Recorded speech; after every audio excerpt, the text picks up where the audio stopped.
August 12th, 30 before Christ. You're a Roman guard standing outside a sealed stone chamber in Alexandria. Inside that room is Cleopatra the Seventh, Queen of Egypt, Pharaoh, descendant of the Ptolemies, the most powerful woman in the ancient world. She's been locked in there for 7 days. You can hear her sometimes. Not crying, not screaming, just moving around. The soft sound of footsteps on stone. The rustle of fabric. Occasionally, talking to someone. But you know for certain she's alone in there. Here's what you need to understand about Cleopatra's death before we go any further. Everything you think you know is wrong. The romantic story of the asp hidden in the basket of figs probably fiction. The image of Cleopatra dying peacefully in her royal bed surrounded by her handmaidens, definitely fiction. What actually happened in those sealed chambers between August 1st and August 12th, 30 before Christ was something far more calculated, far more cruel, and far more revealing about how Rome destroyed its enemies. This isn't a story about suicide. It's a story about a systematic psychological operation designed to break the last pharaoh of Egypt before killing her. The question you should be asking isn't how Cleopatra died. It's why Octavian needed her to die the specific way she did, and why he needed those 10 days to make it happen. If you believe that understanding how power operates at its most calculated deserves to be remembered, consider subscribing to this channel. Your support helps us expose the mechanisms of control that shaped ancient civilizations in ways romantic histories refuse to acknowledge it. Let me show you what really happened in Cleopatra's last 10 days alive. Act 1 of the destruction began on August 1st, 30 before Christ, in the tomb Cleopatra had built for herself. Picture the scene. Mark Antony is dying. He's just fallen on his own sword after receiving false reports that Cleopatra was already dead. Except she isn't dead. She's barricaded herself inside her tomb with her 2 most loyal handmaidens and all the treasure she can carry. The tomb is a stone building near the Temple of Isis, 2 stories, massive wooden doors, no windows. Built like a fortress because Cleopatra understood that in death, she needed the same security she had in life. Antony is bleeding out at the foot of the tomb. His men are begging Cleopatra to open the doors. She won't. Can't risk it. Octavian's soldiers are minutes away. According to the historian Plutarch, who interviewed people who were present, Cleopatra and her 2 handmaidens used ropes to pull Antony up through a window on the 2nd floor, hauled him up while he was dying, his blood dripping down the stone walls. Think about that image. The Queen of Egypt pulling her dying lover through a window because she's too terrified to open her own door. Antony died in her arms on the 2nd floor of that tomb. His last words, recorded by Plutarch, "Don't pity me for this last turn of fate. I was the greatest Roman of them all. I'm only defeated by another Roman." He died believing his life had meaning. That's important. Cleopatra had maybe 10 minutes to grieve before Octavian's soldiers arrived. Here's where the story gets interesting. Octavian didn't storm the tomb, didn't break down the doors, didn't force his way in. He sent a messenger, a man named Gaius Proculius. The message was simple. Caesar wishes to discuss terms for your surrender and the future of your children.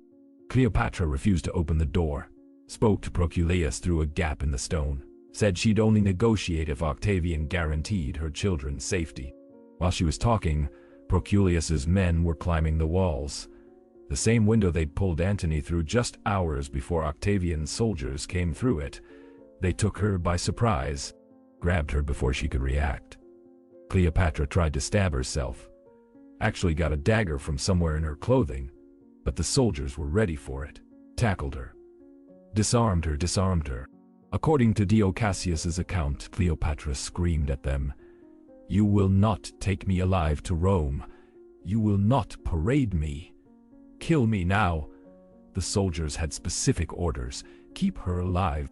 Use whatever force necessary, but do not let her die. They carried her out of the tomb, took her to the palace, put her in a sealed chamber on the 2nd floor. That was August 1st, the day the destruction actually began. Here's what you need to understand about Octavian's plan. He didn't just want Cleopatra dead. He needed something specific from her death, and that specific thing required time. Think about Octavian's position. He just conquered Egypt. The wealthiest kingdom in the ancient world was now his. But back in Rome, he had a problem. He'd been fighting a civil war. Romans killing Romans. He needed to justify all that bloodshed to the Roman people. Needed to transform a civil war into something else. Something more palatable. A war against a foreign enemy. A war against the dangerous foreign queen who'd seduced Mark Antony and nearly destroyed Rome. But here's the problem. Cleopatra wasn't some barbarian queen. She was sophisticated, educated, politically brilliant. She'd been to Rome. She spoke Latin. She'd met with senators. She'd negotiated with Cicero. Romans knew she wasn't a simple villain. She was complicated, and complicated enemies don't make good propaganda. Octavian needed to simplify her, needed to transform her from a political enemy into a symbol, the Eastern temptress, the Egyptian witch, the foreign corruption that had to be eliminated to save Rome. And most importantly, he needed to parade her through Rome in his triumph. Needed the Roman people to see the dangerous queen defeated, humiliated, broken. Triumphs had a formula. The defeated enemy king or queen was led through Rome in chains, displayed to the crowd, humiliated publicly, and then, at the end of the parade, they were traditionally executed in the Tullianum prison. This was how Rome celebrated victory, with ritualized degradation of the conquered. Octavian's entire political future depended on that triumph, on parading Cleopatra through Rome as proof of his victory over the East. But Cleopatra knew that formula too. She'd seen triumphs. She'd been in Rome in 44, before Christ during Caesar's Gallic triumph. She'd watched as Vercingetorix, the Gallic king, was paraded through the streets and then strangled to death in the Tullianum. She knew exactly what Octavian had planned for her, and she would rather die than let it happen. That's what made those 10 days necessary. Octavian needed Cleopatra alive to take back to Rome. Cleopatra was determined to die before he could parade her. Two wills in absolute opposition. 10 days to resolve the conflict. Here's how Octavian approached the problem. The chamber where they held Cleopatra was specifically chosen. Second floor of the palace. One door, one window, too small for a person to fit through. Guards outside 24 hours a day. Everything potentially dangerous removed. No knives, no daggers, no ropes, no sharp objects of any kind. According to Plutarch, they even searched her clothing and hair every day. Checked for hidden weapons, poison, anything she might use to kill herself. Cleopatra was stripped of everything except her basic clothing and placed in an empty stone room. But Octavian's strategy went beyond simple imprisonment. He needed to do something more sophisticated. He needed to break her will to die. Think about the psychology. Cleopatra wanted death because death meant dignity. Death meant she controlled her own fate. Death meant Octavian couldn't parade her through Rome. So Octavian had to make her want to live. Had to give her a reason to choose survival over suicide. He used her children. Cleopatra had 4 children. Caesarion, her son with Julius Caesar, was 17. The 3 younger children, twins Alexander Helios and Cleopatra Selene, age 10, and young Ptolemy, age 6, were from Mark Antony. Octavian's men separated them from their mother immediately, took them to different parts of the palace, kept them under guard. On August 2nd, the day after Cleopatra's capture, Octavian sent his messenger again. Not Proculius this time, a man named Gaius Cornelius Gallus, poet, soldier, diplomat. The message was elegant in its cruelty. Caesar wishes you to know that your children are being well cared for. Their future depends entirely on your cooperation. Should anything happen to you, Caesar cannot guarantee their safety. Caesarion in particular is in a very precarious position. You understand why. Cleopatra understood perfectly. Caesarion was Julius Caesar's son. That made him a potential rival to Octavian, who'd built his entire claim to power on being Caesar's adopted heir. If Cleopatra died, Caesarion would have no protection. Octavian would kill him. But if Cleopatra lived, If she cooperated, if she agreed to be part of Octavian's triumph, maybe Caesarion would be spared. Maybe all her children would be spared. Here's the sophistication of the trap. Octavian gave Cleopatra a reason to live that contradicted her reason to die. Her dignity demanded death. Her children demanded life. For the next 10 days, that's the space Cleopatra existed in, the impossible choice between dignity and motherhood. Act 2 of the destruction was about measurement. On August 3rd, Octavian sent architects to Cleopatra's chamber. They came with measuring tools, ropes marked with increments, wax tablets for note-save. They measured her height, approximate weight, dimensions of her body. According to Plutarch's account, based on testimony from one of Cleopatra's handmaidens who survived, the queen asked them what they were doing. Preparing for Caesar's triumph. One architect answered, "The display must be properly constructed to accommodate you." Think about the psychological impact of that moment. They were measuring her like a piece of furniture, like an object to be displayed, right in front of her, making it real, making it inevitable. The architects weren't just gathering measurements, they were delivering a message. This is happening. You're going to Rome. You're going to be paraded through the streets. We're building the cage right now. They came back every day, August 4th, August 5th, August 6th. Each day, more measurements, more details, questions about what she'd wear, what jewelry would be most recognizable to Roman audiences, whether she'd be in chains or simply under guard. They discussed it in front of her, debated the aesthetics of her humiliation like it was an artistic project. Here's what makes this especially cruel. Octavian wasn't just planning the triumph. He was using the planning to break Cleopatra psychologically, making her live with the concrete reality of what awaited her. Not an abstract threat, a specific, detailed, measured plan. Every day the architects came, they made suicide more attractive, made death seem like a better option than the humiliation being prepared for her. But every day, Octavian also sent reports about her children. Caesarion asked after you today. He's worried, he's worried. He needs his mother. Pull her toward death with the horror of the triumph. Pull her toward life with concern for her children. Create an impossible psychological space where every option is unbearable. Act 3 of the destruction was isolation. Cleopatra was alone in that chamber. Her 2 handmaidens who'd been with her in the tomb, Iras and Charmian, were kept in separate rooms. She could hear them sometimes, their voices, but couldn't speak to them. No one to talk to them, no one to plan with, no one to share the burden of that impossible choice. According to Dio Cassius, Cleopatra asked repeatedly to see her children. Was denied every time. Not until Caesar is certain of your cooperation. But she could hear them. The palace walls were stone and sound carried. Sometimes she'd hear the younger children playing, the sound of their laughter drifting through the window too small to climb through.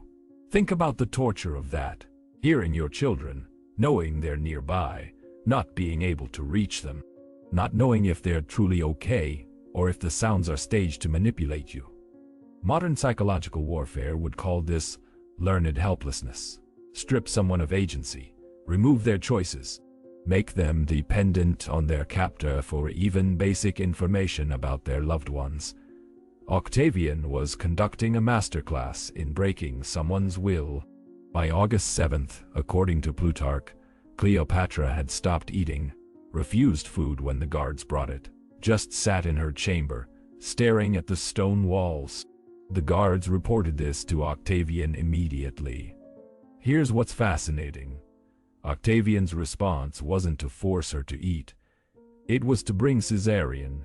For the first time in 6 days, Cleopatra saw her oldest son. The meeting was brief, supervised. Guards present the entire time. But Plutarch records what Caesarion said to his mother. Please eat heat. Please, take care of yourself. I need you. We all need you. Then the guards took him away. That night, Cleopatra ate. Here's what that tells us.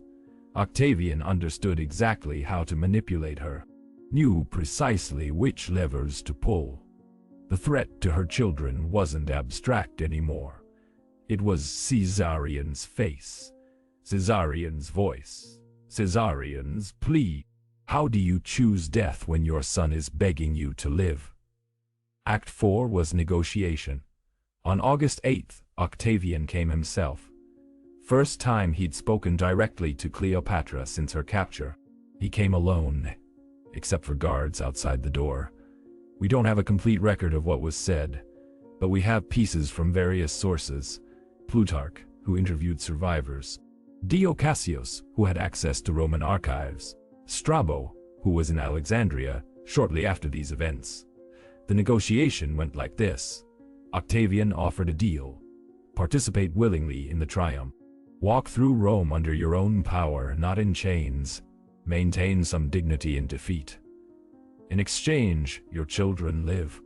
All of them, including Caesarion. They'll be raised in Rome as wards of the state. Educated, protected, given futures. Refuse, and Caesarion dies the day you die. The younger children might survive, might not. Octavian made no promises. Cleopatra asked for time to consider. Octavian gave her 3 days. After that, we sail for Rome with or without your cooperation. Choose. Think about the genius of this offer. Octavian wasn't giving Cleopatra a way out. He was giving her a way to rationalize surrender. A way to tell herself that living through humiliation served a higher purpose, protecting her children. It was a lie, of course. Octavian was going to kill Caesarion no matter what Cleopatra did. The boy was too dangerous to leave alive. But Cleopatra didn't know that yet. For 3 days, she existed in that space between hope and despair. Act 5 was the breaking point. August 11th, 30 before Christ. Something changed. We don't know exactly what. The historical sources are unclear, fragmented. But something happened that made Cleopatra realize the truth. Maybe she overheard guards talking. Maybe someone loyal to her managed to get a message through. Maybe she just understood Octavian well enough to see through the lead. However it happened, by August 11th, Cleopatra knew that Caesarion was going to die. That all the negotiation, all the cooperation, all the hope, it was theater. Octavian was going to kill her son regardless of what she did. According to Plutarch, Cleopatra requested permission to visit Antony's tomb. Wanted to make offerings, honor his memory before the journey to Rome. It was a reasonable request. Octavian granted it. They took her to the tomb under heavy guard, let her inside for 1 hour, watched her make offerings, watched her pray, watched her pour libations over the place where Antony had died. The guards didn't see her palm the small clay vial hidden in the tomb's wall. Didn't notice her slip it into her clothing. When they brought her back to her chamber, she asked for a meal, specifically requested figs, fresh figs from the market. The guards checked the basket of figs carefully when it arrived. Looked for hidden weapons, poison, anything dangerous. They saw fruit. Only fruit. They let it through. Here's what should be said about the snake. The story that Cleopatra had an asp, an Egyptian cobra, hidden in the basket of figs became the popular version. It's dramatic. It's symbolic. It's symbolic. The cobra was a symbol of Egyptian royalty. But several ancient historians, including Strabo, doubt the snake story. The timeline doesn't quite work. The symptoms described don't quite match cobra venom. And snakes are notoriously unreliable methods of suicide. What makes more sense, based on the evidence, is that Cleopatra had obtained poison earlier. Had hidden it in Antony's tomb during the days she'd spent barricaded there. Retrieved it during her final visit. The exact method matters less than what happened next. August 12, 30 before Christ, early morning. The guards heard nothing unusual from Cleopatra's chamber. No screams, no sounds of struggle. Just silence. At around the 3rd hour, they opened the door to bring breakfast. Cleopatra was dead, lying on a golden couch, dressed in her royal regalia. Her 2 handmaidens, Iris and Charmian, were with her. Iris was already dead at the foot of the couch. Charmian was dying, arranging the diadem on Cleopatra's head with her last string. According to Plutarch, one guard asked Charmian, "Was this well done?" Charmian's last words, "Extremely well, and as became the descendant of so many kings." Then she died. Cleopatra was 39 years old. Here's what you need to understand about this death. It wasn't a suicide of despair. It was a final act of control. Octavian had spent 10 days trying to break Cleopatra's will, trying to make her choose life so he could parade her through Rome, trying to use her love for her children to make her surrender her dignity. Cleopatra's death was her refusal, her final message. You can take my kingdom, you can kill my children, but you cannot take my choice. You cannot parade me. You cannot have that victory. She died on her own terms, dressed as a queen, surrounded by the trappings of power that Octavian was trying to strip from her. But here's the final cruelty. Octavian won anyway. He couldn't parade the real Cleopatra, so he built a substitute, a statue, an effigy. During his triumph in Rome, a massive figure of Cleopatra, with a snake attached to her arm, was carried through the streets. The Roman crowd saw Cleopatra in Octavian's triumph, saw her defeated, saw her with the symbolic asp that killed her, saw exactly what Octavian wanted them to see. The propaganda worked. The image of Cleopatra as the exotic Egyptian seductress who died from a snake bite became the version that lasted 2,000 years. And Caesarion? Despite everything Cleopatra died to protect, Octavian had him murdered 3 weeks later, sent assassins to intercept him as he fled toward India, killed him on the road.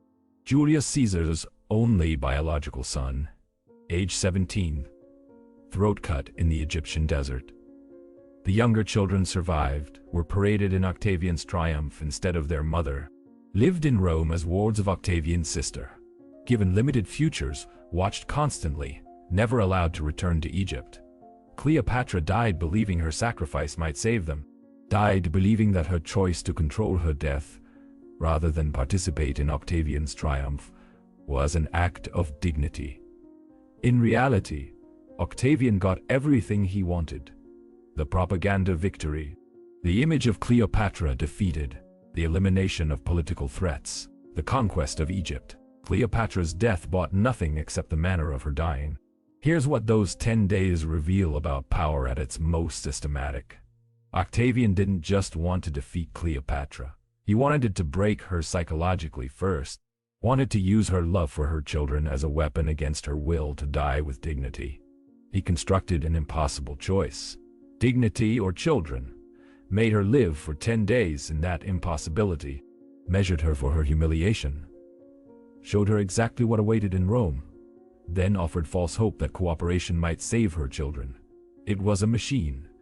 Every element calculated, every pressure point identified, every moment designed to strip her of agency until surrender seemed rational. And when it didn't work, when Cleopatra chose death anyway, Octavian just built a statue and paraded that instead. That's real power, not the ability to kill, the ability to control the narrative even when your enemy denies you, the satisfaction of their living humiliation.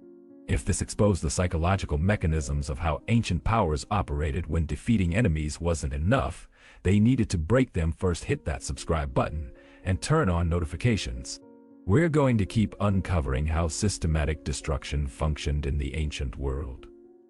Drop a comment with your thoughts on how Cleopatra's choice in death was both a victory and a defeat. And I'll see you in the next investigation into what happened when power had no limits and history was written by the victors who knew how to manipulate truth. Stand in Alexandria today. The tomb where Cleopatra died is gone. The palace where she spent her last 10 days is underwater, victims of earthquakes and time. The only things that remain are the stories, and the question of whether Cleopatra's final act was triumph or tragedy. She chose death over humiliation, but Octavian paraded her image anyway. She died to protect her children, but Caesarion died 3 weeks later. She controlled the manner of her death, but not the story that came after. Those 10 days between August 1st and August 12th reveal something essential about power and agency. Sometimes the only choice left is how you lose. Sometimes dignity costs everything and buys nothing except the knowledge that you were the one who made the choice. Cleopatra died a queen, but she died in a sealed stone room, alone except for 2 handmaidens, having failed to save her kingdom or her children. Having succeeded only in denying Octavian the satisfaction of parading her living body through Rome. Whether that was enough, whether that mattered, is the question that echoes across 2,000 years. Remember those 10 days. Remember what Octavian built, a psychological machine designed to break the last pharaoh of Egypt before her death. Remember how close it came to working, and remember why Cleopatra chose death anyway. Not because it saved anything, because it was the only choice Octavian couldn't take from her. That's what those last days were. Not romance, not drama, just the systematic destruction of agency, and one woman's refusal to let it be complete.